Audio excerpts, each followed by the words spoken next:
বাংলা ছায়াছবির নাগিন dance চলে।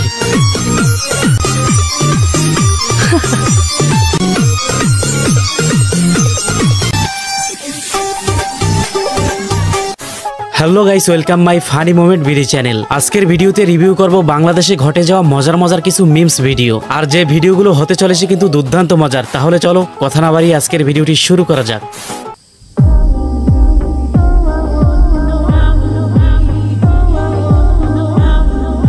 Hijabi ব্লগারের অবস্থা।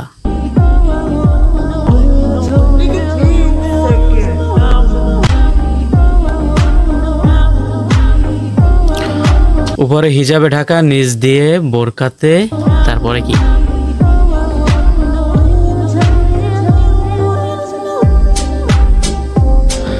কমেন্টগুলো কিন্তু অনেক, উপরে দিয়ে হাবিবি, নিচ দিয়ে দেখাবি, আর অনেকে তো লাফাই ক্যাপ পিও।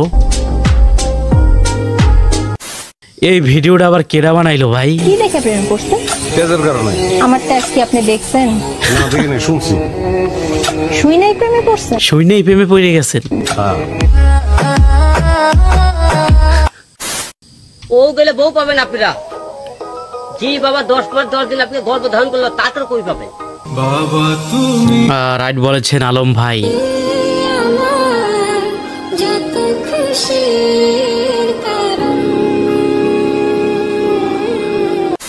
আচ্ছা, এই জায়গায় ঘটনা হচ্ছে হিরো আলমের পালিত বাবা কিছুদিন আগে মারা গেছে। তার যে বউ আছে রিয়ামণি, সে কি করছে অন্যান্য পুরুষদের সাথে ভিডিও বানাইয়ে গান বাজনা, সে তার বাবা মারা যাওয়ার ভিতরে সেইগুলো ফেসবুকে আপলোড দিতেছে। আর এইগুলো বিষয়গুলো নিয়ে কিন্তু হিরো আলম সংবাদ সম্মেলন করছে। রাস্তার পাশে একটি দোকানে দাঁড়িয়ে পানিপুরি বিক্রি করছেন ভারতের প্রধানমন্ত্রী নরেন্দ্র মোদী। একের পর এক খদ্দেরদের জন্য সাজাচ্ছেন পানিপুরির থালা। শুধু তাই নয়, সমস্ত প্রোটোকল ভেঙে সাধারণ মানুষের সাথে সেলফিও তুলছেন এই মোদী।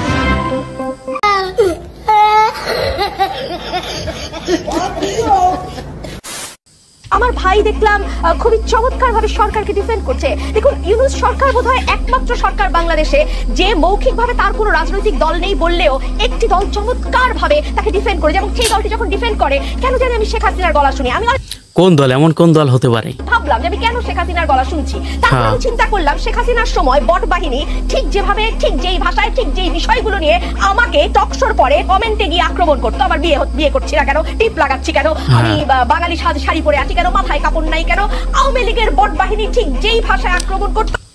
আওয়ামী লীগের বট বাহিনী যেই ভাষায় আক্রমণ করতো, এখন কোন বাহিনী তার উপরে সেই ভাষায় আক্রমণ করে? এই এনসিপি কিংবা এনসিপি তাদের তথাকথিত জেনজির বাহিনী বট দিয়ে ঠিক একই ভাষায় আমাকে আক্রমণ। বাংলাদেশের যে সমন্বয়ক হাসনাত আব্দুল্লাহ বা তাদের যে এনসিপি একটা দল, তো তারাও নাকি আওয়ামী লীগের মতো এরকমের কথা বলে। যাই হোক, সম্মানিত আরেকজন সহবক্তা রুমিন ফারহানা আপার কাছে কিছু রিপ্লাই আমি দিই। দেখেন, খুব সম্মানের সাথে বলছি, উনি এখন আমাদের গলায় শেখ হাসিনার গলা শুনতে পাচ্ছেন। আনফরচুনেটলি তার দলের লোকজন যখন চাঁদাবাজি করে, মারামারি করে, অভ্যন্তরীণ কলহের কারণে সঠিক জায়গায় গা দিয়ে দিয়েছে ভাই। তারা যখন পুরো দেশকে লুটুপুটে খাচ্ছে, তুমি ওই কার্যক্রমের মধ্যে শেখ হাসিনাকে তিনি খুঁজে পান না। শেষমেশ এনসিপি নেতারা দিয়ে দিল রুমিন ফারহানাকে কট। ভাবছিলাম তো এই জায়গায় কি নাকি আবার বইলা ফেলায়। খাঁটি 2 মণ দুধ দিয়ে গোসল। আচ্ছা, এই লোকে কিছুদিন পর বিয়ে করে, আবার কিছুদিন পর সে বউকে ছাইরে তারপরে একটা ঝামেলা বাজাইয়া ভিডিও বানায়, রিলস দিয়ে মোটামুটি ভালো অ্যামাউন্ট ইনকাম করার একটা ধান্দা। এই যন্ত্রের ভিতরে একটু দুধ দেন, এটা ভাগ করেন। না যন্ত্রের ভিতরে একটু দুধ দিয়ে গোসল করতে বলে। আপনি পানি দেন না, সব দুধ।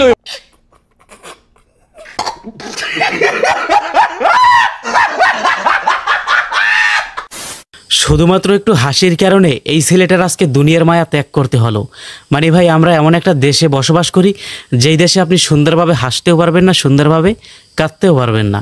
এই হচ্ছে অবস্থা। হাসলেও আপনার দোষ। শনিবার বিকালে পাশের ইউনিভার্সিটি অফ স্কলার্সের 2 শিক্ষার্থীকে নিয়ে হাসাহাসির জেরে প্রাইম এশিয়ার ইংরেজি বিভাগের শিক্ষার্থীদের সাথে পারভেজের বাকবিতণ্ডা হয়। পরবর্তীতে 2 পক্ষকে মীমাংসাও করা হয়। মীমাংসার পর ক্যাম্পাস থেকে বের হলে পারভেজকে 30 থেকে 40 জন ঘিরে ধরে।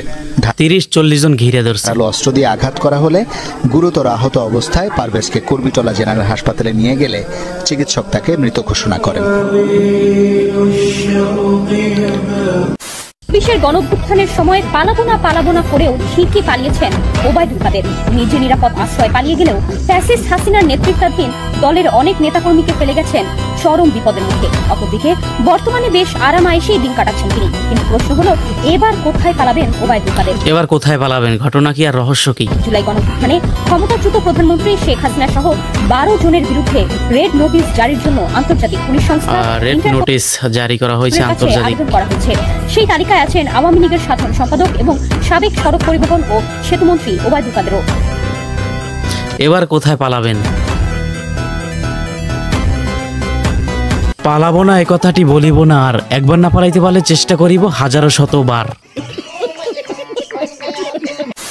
Girls before marriage, girls after marriage. আমার কাছে আমার শাশুড়ি হবে আমার আরেক মা, আর আমি আমার মাকে যে ভালোবাসাটা দিয়েছি আমি সবসময় চেষ্টা করবো আমার শাশুড়িকে আমি একই রকম ভালোবাসা দিই। যেন অবশ্যই এরকমই থাকা উচিত।